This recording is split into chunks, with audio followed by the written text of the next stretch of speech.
Hello, very good morning. मेरा नाम राखी है और आज हम स्टार्ट करने जा रहे हैं part number second of the chapter परमाणु की संरचना, structure of the atom. Part number first में हमने इलेक्ट्रॉन की खोज की थी। पार्ट नंबर सेकंड में हमारे टॉपिक है इलेक्ट्रॉन के आवेश और द्रव्यमान का अनुपात और मिलिकन के तेल बूंद विधि। तो ये दो टॉपिक आज हम पार्ट नंबर 2 में करेंगे। स्टार्ट करते हैं। सबसे पहले इलेक्ट्रॉन के आवेश और द्रव्यमान का अनुपात। इलेक्ट्रॉन के आवेश यानी चार्ज और द्रव्यमान यानी मास का अनुपात, ये रेशियो निकला है। ये निकाला है जे थॉमसन ने 1897 में। इन्होंने एक प्रयोग किया था, एक ट्यूब ली इन्होंने जिसमें कि कैथोड और एनोड लगाया, जिसे कि जोड़ा गया इलेक्ट्रिक करंट से, जिसका कि नेगेटिव पोल कैथोड से और पॉजिटिव पोल एनोड से जोड़ा गया। जब इसमें करंट पास किया गया तब एक कैथोड रेज निकलती है। ये हम फर्स्ट पार्ट में कर चुके हैं बच्चों। तो जो कैथोड रेज निकलती है, क्योंकि ये खुद कैथोड मतलब कैथोड से निकलने वाली किरणें कैथोड रेज है, जिसमें कि नेगेटिव कैरेक्टर्स होते हैं। जब इस कैथोड रेज को अंडर रखा जाता है, इलेक्ट्रिक और मैग्नेटिक फील्ड के अंदर रखा जाता है। इलेक्ट्रिक फील्ड लगाया हमने पॉजिटिव और नेगेटिव पोल, और मैग्नेटिक फील्ड लगाया है नॉर्थ पोल और साउथ पोल। तो जो कैथोड रेज में जो डेविएशंस होते हैं उसको देखिए। जब स्क्रीन सामने जो है फ्लोरोसेंट स्क्रीन है, जब हम कोई भी तरीके का फील्ड नहीं लगाते हैं तो जो कैथोड रेज बिल्कुल सीधे गमन करती है और बी पर स्ट्राइक करती है, बी पॉइंट पर बिल्कुल स्ट्रेट जाकर स्ट्राइक करती है। ये हमें पता चलता है इस फ्लोरोसेंट स्क्रीन पर कि ये कहाँ पर स्ट्राइक कर रही है बिना डेविएशन हुए, जब इस पर कोई तरीके का फील्ड नहीं लग रहा है तब। जब इसे रखा जाता है इलेक्ट्रिक फील्ड में, यहाँ ऊपर पॉजिटिव है, ये नीचे नेगेटिव है, जब इलेक्ट्रिक फील्ड में रखा जाता है तब ये कैथोड रेज खुद, ये स्वयं जो है नेगेटिव है, तो ये पॉजिटिव की तरफ अट्रैक्ट होती है और इसमें डेविएशन आता है, और ये डेविएशन शो होता है फ्लोरोसेंट स्क्रीन पर, और ये जाकर टकराती है ए पॉइंट पर।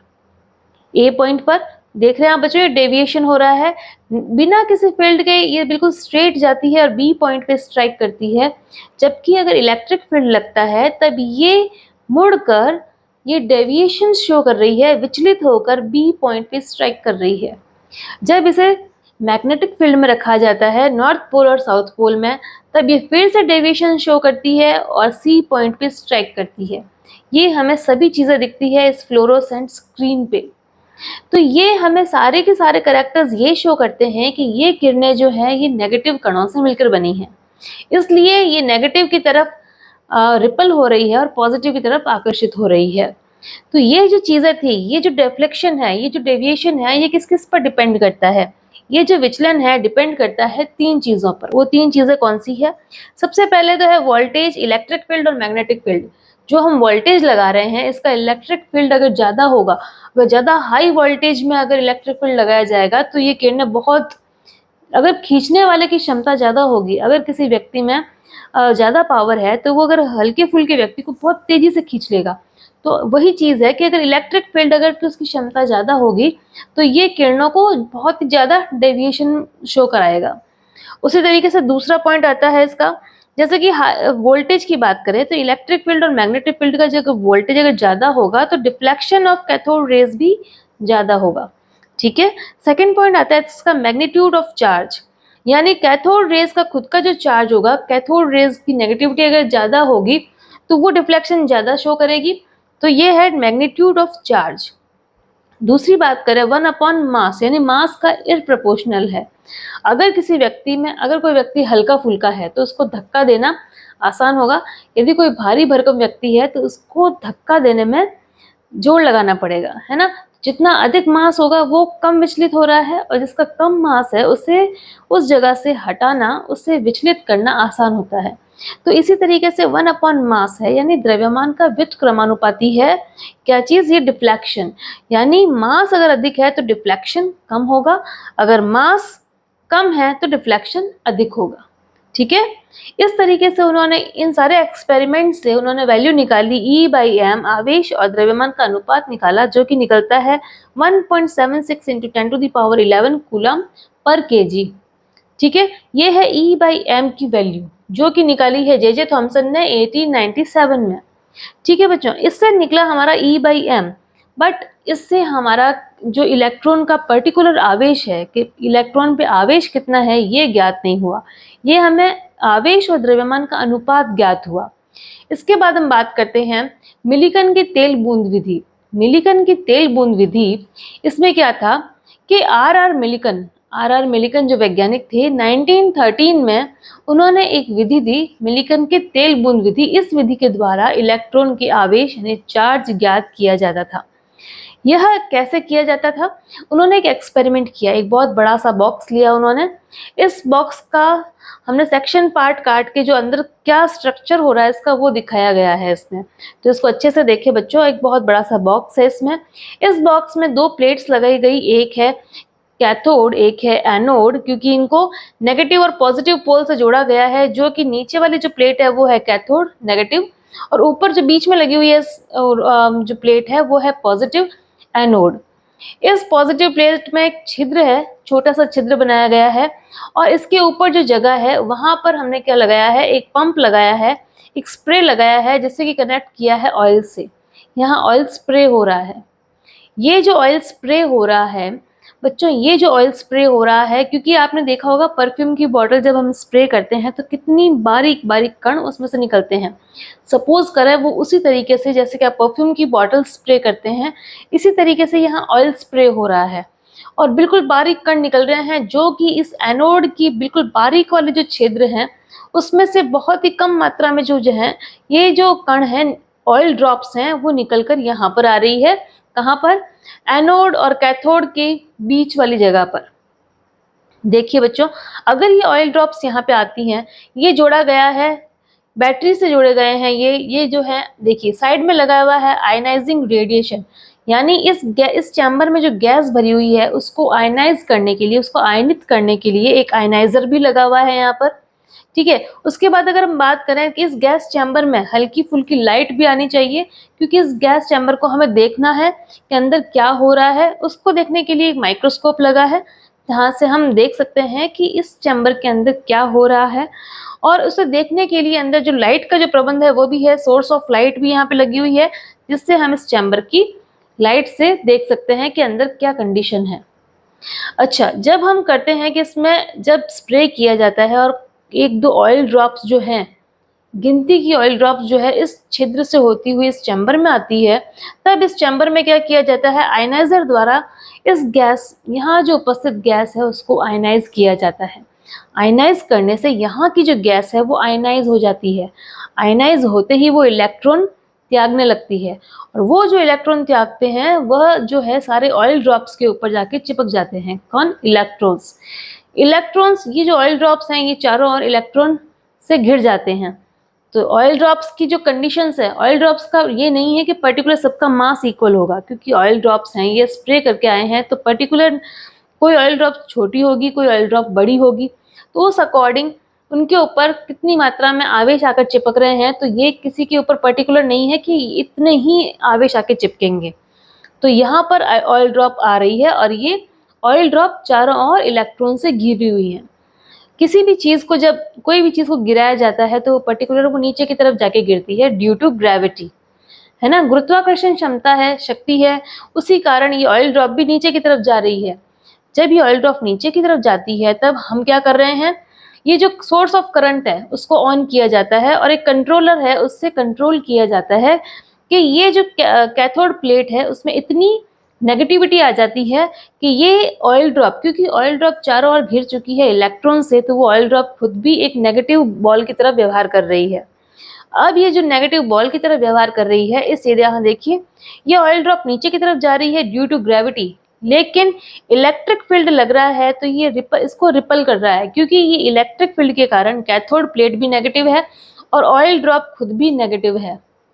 ऑयल ड्रॉप नेगेटिव है, ग्रेविटी के कारण ये नीचे की तरफ जा रही है, और ये जो कैथोड प्लेट के कारण है ये वापस रिपल भी हो रही है। हमें कंट्रोलर द्वारा इस सोर्स ऑफ करंट को इतना वोल्टेज कंट्रोल करना है कि ये जो ऑयल ड्रॉप है ये ग्रेविटी और इलेक्ट्रिक फील्ड से बैलेंस होकर एक स्टेशनरी स्टेट पे आ जाए, स्थिर हो जाए, एक जगह पर बिल्कुल स्थिर हो जाए। जब ये स्थिर हो जाती है तब देखिए स्थिर अवस्था में इसका मास, इसका वोल्टेज और इसका चार्ज की रीडिंग ली जाती है। स्थिर अवस्था में लाकर किसी भी ऑयल ड्रॉप को स्थिर अवस्था में किस कंडीशन में लाए हैं, जब उसे बैलेंस किया गया है उसके इलेक्ट्रिक फील्ड से और ग्रेविटी से, उसको जब बैलेंस किया है तब वह ऑयल ड्रॉप एक स्थिर अवस्था में आ गई है। जब वह स्थिर अवस्था में आ गई है तब उसके मास, वोल्टेज और चार्ज की रीडिंग ली गई है। मास, किसी ऑयल ड्रॉप का मास हमने ज्ञात किया है, उसका जो वोल्टेज है, क्योंकि हम इसको कंट्रोल कर रहे हैं, ये कितना वोल्टेज दे रहे हैं ये हमें पता है। उसके बाद उसका चार्ज, जब उसके चार्ज की गणना की जा रही है तो इस तरीके से किसी भी ऑयल ड्रॉप की तीनों रीडिंग्स ली जाती हैं। ये देखिए फोर्स ऑफ ग्रेविटी, यहाँ जो फोर्स ऑफ ग्रेविटी नीचे लग रही है और फोर्स ऑफ इलेक्ट्रिसिटी जो कि ऊपर की तरफ लग रही है, जो उसको रिपल कर रही है वो ऊपर की तरफ लग रही है, फोर्स ऑफ ग्रेविटी जो नीचे की तरफ लग रही है। अगर ये दोनों इक्वल स्टेट में होंगे तभी ये स्टेशनरी स्टेट में आएगी ऑयल ड्रॉप। ऑयल ड्रॉप को स्टेशनरी स्टेट में लाने के लिए इन दोनों का इक्वल होना जरूरी है। जब ये दोनों इक्वल होते हैं तो mg, force of gravity is equals to mass into gravity mg, और force of electricity is equals to q into e। q क्या है यहाँ पे? Charge of oil drop. q is equals to charge of oil drop है और e is equals to electric current है जो कि हम कंट्रोल कर रहे हैं, हमें पता है कितना देना है ये। तो mg is equals to qe। ये वाली कंडीशन यहाँ पर काम आती है। किस कंडीशन पे? जब ये ऑयल ड्रॉप स्टेशनरी स्टेट में हो जाती है तब हमारे पास ये कंडीशन काम आती है। जब हमने देखा कि इस एक्सपेरिमेंट से क्या निकल रहा है, इस एक्सपेरिमेंट से ये चार्ज ऑफ ऑयल ड्रॉप निकल रहा है जेप्टोकुलम में। जेप्टोकुलम में इसकी रेंज क्या है? 160। फिर जब हमने एक्सपेरिमेंट किया तो फिर निकला हमारे पास 320, फिर 480, 640। इस तरीके से हमारे पास ये ऑयल ड्रॉप जो है उसके चार्जेस निकले हैं जेप्टोकुलम में। तो हमने देखा, मिलिकन ने ये पाया कि आर मिलिकन जो ये एक्सपेरिमेंट कर रहे थे उन्होंने देखा कि ये जेप्टोकुलम जो है इनमें कुछ समानता है। क्या समानता है? ये देखिए 160 का मल्टीपल है। 160 के मल्टीपल के अंदर हमें जो है ये प्राप्त हो रही है इसकी संख्या। ऑयल ड्रॉप के ऊपर जो चार्जेस है वो हमें हमारे पास 160 के मल्टीपल में प्राप्त हो रही है। 160, 320, 480, 640, ये सब 160 का मल्टीपल है। सबसे जब उन्हें अरेंज किया गया, सबसे छोटे से लेके बढ़ते हुए क्रम में जब अरेंज किया तो उन्होंने देखा ये सारे के सारे 160 के मल्टीपल आ रहे हैं।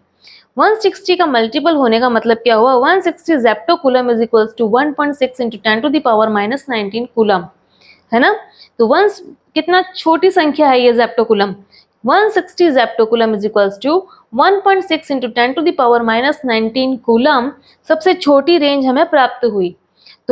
तो फिर पता चला कि चार्ज ऑफ इलेक्ट्रॉन जो है सबसे छोटी संख्या यही है। तो चार्ज ऑफ इलेक्ट्रॉन जो है ये है, क्योंकि ये नेगेटिव में है, इलेक्ट्रॉन हमेशा नेगेटिव में होता है। तो ये जो चार्ज ऑफ इलेक्ट्रॉन है हमारे पास आया माइनस में 1.6 into 10 to the power minus 19 coulomb. ये हमारे पास आ गया इलेक्ट्रॉन का चार्ज। हमारे पास इलेक्ट्रॉन का चार्ज ज्ञात हो गया। मिलिकन ने कहा कि चलो ठीक है, चार्ज तो हमने ज्ञात कर लिया लेकिन इलेक्ट्रॉन का मास ज्ञात करना अभी तक बाकी है। इलेक्ट्रॉन का मास, क्योंकि हमारे पास क्या हुआ, जे थॉमसन ने हमें क्या दिया था, ये E/m, आवेश और द्रव्यमान का अनुपात दिया था, ये E/m है और हमारे पास ज्ञात हो गया है E, यानी इसका चार्ज ज्ञात हो गया है। तो अगर E/m की वैल्यू ये है 1.76 into 10 to the power 11 coulomb पर kg है और चार्ज की वैल्यू जो है, charge of electron 1.6 into 10 to the power minus 19 coulomb है, तो हम इससे मास ज्ञात कर सकते हैं, है ना। तो ये देखिए E/m is equals to E/m होगा, क्योंकि ये E/m इज इक्वल्स टू ये चार्ज है तो इसके अंदर भी अगर मास का भाग देंगे तो ये बराबर E/m क्या आ जाएगा। तो हम क्यों न इसी के अंदर मास का भाग दे दें। तो इसको देखिए 1.76 यही वाली वैल्यू है E/m, 1.76 into 10 to the power 11 coulomb पर kg इज इक्वल्स टू ये चार्ज है 1.6 into 10 to the power minus 19 by m, यानी kg में।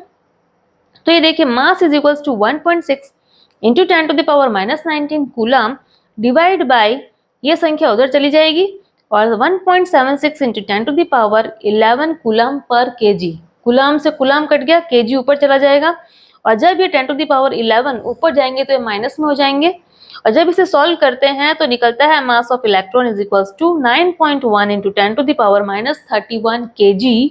ये है मास ऑफ एन इलेक्ट्रॉन।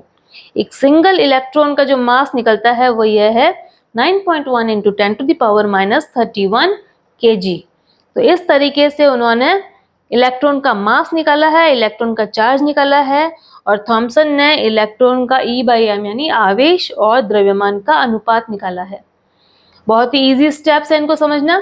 ठीक है बच्चों, तो ये हुआ है पार्ट नंबर सेकंड में हमने ये दो चीजें कवर कर ली है। मिलिकन के तेल बूंद विधि से हमने चार्ज और मास दोनों ही ज्ञात किए हैं, जबकि थॉमसन के इस मॉडल के द्वारा E/m की वैल्यू हमने ज्ञात की है। पार्ट नंबर 3 में हम न्यूक्लियस के बारे में पढ़ेंगे, खोज कैसे हो रही है प्रोटॉन की, न्यूट्रॉन की, वो पढ़ेंगे। तो मिलते हैं बच्चों पार्ट नंबर 3 में। Till then bye bye, thank you.